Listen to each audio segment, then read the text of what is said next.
হঠাৎ করে সামাজিক যোগাযোগ মাধ্যমে আলোচনার সৃষ্টি করেছে ছোট পর্দার অভিনেত্রী সামিরা খান মাহির 3টি ছবি, যেখানে তাকে অফিস ডেস্কে চশমা পরিহিত অবস্থায় সবুজ সুটে দেখা গেছে।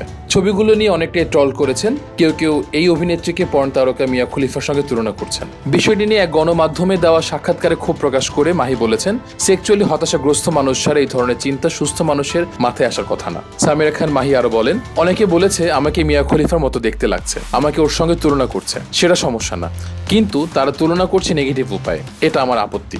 মাহি জানালেন, ইচ্ছাকৃতভাবে নেগেটিভ প্রচারের দরকার নেই তার। অভিনেত্রীর কথায়, আমি কখনোই নেতিবাচক, সস্তা ও অরুচিকর প্রচারণা চাই না। কারণ ছাড়ে যারা উল্টাপাল্টা মন্তব্য করে বেড়ায় তারা পুরোপুরি অসুস্থ, তাদের সঠিক চিকিৎসা দরকার। ছবিগুলো প্রকাশ করে অভিনেত্রী লিখেছেন, আসছে সুইট কলিগ। এই ছবিগুলো মূলত অভিনেত্রী আসন্ন নাটকের শুটিং সেটে তোলা। নাটকের প্রচারণার অংশ হিসেবে তিনি এই ছবিগুলো সামাজিক যোগাযোগ মাধ্যমে প্রকাশ করেছিলেন বলে জানা যায়।